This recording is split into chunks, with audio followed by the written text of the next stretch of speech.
They say real life kicks in at 40 and everything before that? Well, it's just you figuring things out, like a long stretch of trial and error.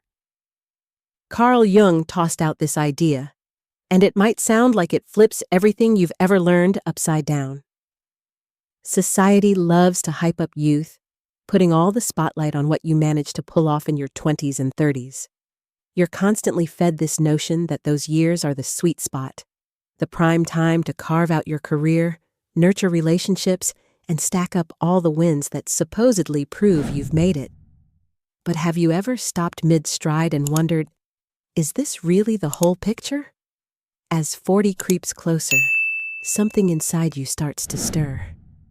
It's a quiet nudge at first, like a soft murmur you can't quite ignore, making you question whether the dreams you've been chasing were ever really your own.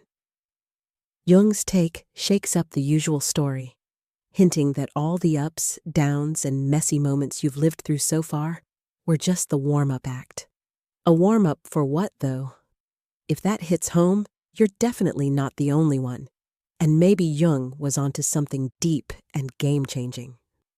Those first few decades of life often feel like you're sprinting non-stop. From the wild days of childhood straight through the whirlwind of early adulthood, you're always stacking skills, soaking up lessons, and adjusting to whatever comes your way. Jung labeled this stretch research, a time when you're piecing together this outward version of yourself, what he called your persona. Think of it as the face you show the world, a handy shield to tackle life's twists and turns. It's how you blend in, rack up achievements, and match what everyone expects of you. But here's the kicker. You've got to see it for what it is, just a front. It's not the real you, even if it tricks you into thinking otherwise more often than not. In those years, you're piling up experiences left and right, but so much of that energy goes into checking boxes set by the outside world, leaving barely a moment to dig into who you are beneath it all. Chances are, you've poured endless time into crafting this public identity, shaped by what your parents, teachers, and society deemed the right way to live. The job you chase, the roles you play, even how you handle your closest connections, they're all tinted by those outside pressures. Yet, deep down, a little restlessness might start bubbling up, this nagging feeling that you're following someone else's playbook. That's not a sign you've messed up, though. It's just your mind reacting to a world obsessed with how things look and what you've got to show for it. For a lot of people, this disconnect sits quietly under the surface for years, only popping up when the weight of all those shoulds gets too heavy to shrug off. Those early chapters of life? They're crucial for piling up know-how and grit, but they don't often deliver that deeper sense of peace you might secretly be yearning for. That's why so many, yes, even the ones who seem to have it all together, start sensing this weird void they can't quite name. It's not that all your hard work and victories as a young adult were pointless. Far from it. They were key moves in figuring out what doesn't really light you up inside. That persona you built, it's been a solid tool, but over time, it starts feeling tight, like a jacket that doesn't fit quite right anymore. As you edge toward midlife, bigger questions about what matters and who you are start cranking up the volume. It's the opening scene of a huge shift, a cue that something richer is on the horizon. Hitting 40 can feel like you're parked at a fork in the road. Everything you've carefully put together suddenly seems a little off, maybe even a bit suffocating. That identity you've leaned on, the persona that's guided you through the chaos, doesn't vibe the way it used to. Jung didn't see this as some big meltdown, though. He called it an awakening.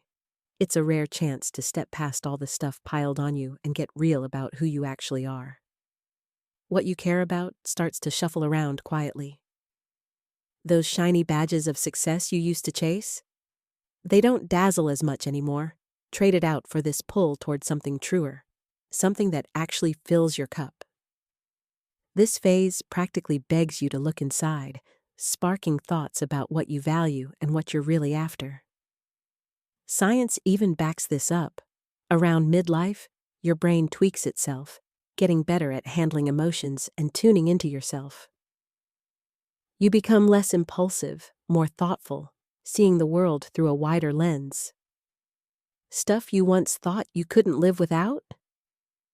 Now it's up for debate, and that's the start of something massive waiting just around the bend. Jung reckoned this inner reset hands you a golden ticket to sync your life up with the real you, even if it feels a bit shaky at first. That restlessness or itch you can't quite scratch? It's often a heads up that change is overdue. Jung saw those uneasy vibes as a nudge to peel off the fake layers you've worn and step into something truer. This doesn't mean torching everything you've built. It's more about taking a hard look at what still fits the person you've grown into. Sure, the shift can feel like a bumpy ride, but it cracks open the door to a chapter that's richer and packed with purpose, one that vibes deeply with who you actually are. One of the coolest pieces of Jung's thinking is this thing he called the shadow.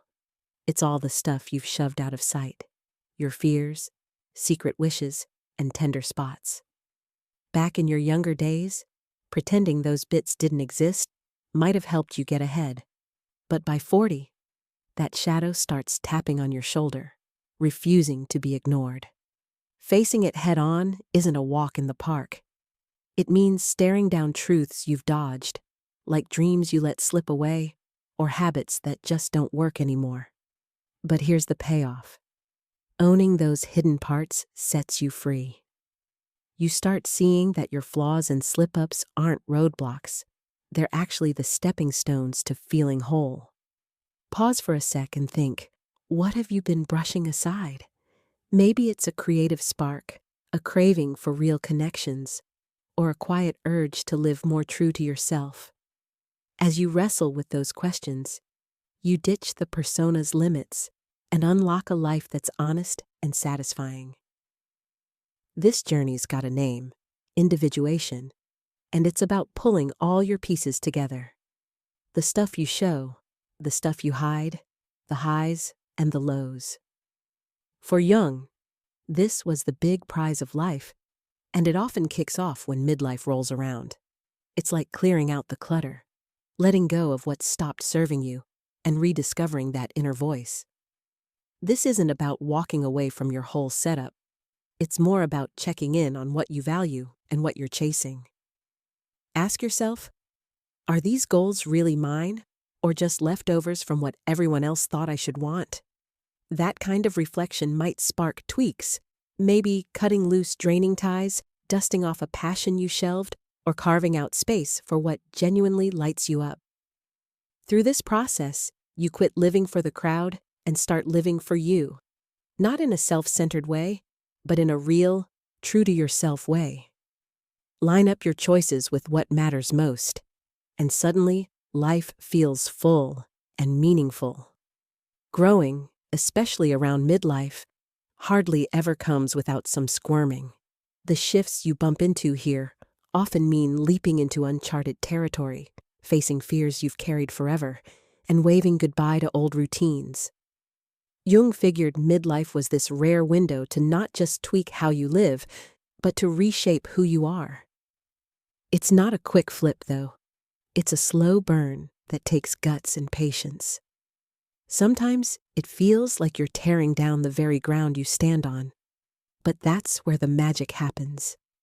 Every fear you tackle, every outdated idea you toss, pulls you closer to a version of yourself that feels real. Look at people who've leaned into this midlife makeover. Whether they switched careers, rediscovered their artsy side, or built stronger bonds, what ties their stories together? They didn't shy away from the messy stuff. Change doesn't always mean huge moves either. Sometimes it's the quiet pivots, like zeroing in on what you care about, having a heart-to-heart, or picking up a hobby you dropped, that spark the deepest growth. When you roll with these shifts, what looks like loss at first turns out to be a shot at building something intentional and clear. Even tiny steps pack a punch. Taking a beat to rethink your aims, pinpointing what really fills your tank, and letting yourself feel exposed. It's all part of it. Jung was big on saying this road's got its rough patches, but it leads to a life that doesn't just tick along, it thrives. Transformation isn't about turning into someone else. It's about digging up and weaving together the person you were always meant to be. You're crafting a life that hums with your deepest truth. Hitting 40 isn't the finish line, it's the starting gun for a whole new stretch. The years stretching out ahead, they're brimming with a chance for richer, truer living than you've ever known. By folding in your shadow, rethinking what matters, and welcoming change, you step into a life that mirrors the real you. This isn't chasing perfection. It's about being complete. It's recognizing that every moment, the good and the tough, has molded you into who you are right now. And now, you get to grab the reins and write a story that's all your own. As you head forward, keep in mind it's your path to walk, but you don't have to go it solo. Lean on solid relationships, maybe chat with a therapist, or just carve out time to think things over. Above all, trust this: the best chapters are still unwritten. Life doesn't wind down at 40. It's just getting started. The years stretching out ahead, they're brimming with a chance for richer, truer living than you've ever known. By folding in your shadow, rethinking what matters, and welcoming change, you step into a life that mirrors the real you. This isn't chasing perfection. It's about being complete. It's recognizing that every moment, the good and the tough, has molded you into who you are right now. And now, you get to grab the reins and write a story that's all your own. As you head forward, keep in mind it's your path to walk, but you don't have to go it solo. Lean on solid relationships, maybe chat with a therapist, or just carve out time to think things over. Above all, trust this: the best chapters are still unwritten. Life doesn't wind down at 40. It's just getting started. If this resonated with you, hit that like button to let me know. And don't forget to subscribe for more stories that dig into life's big moments.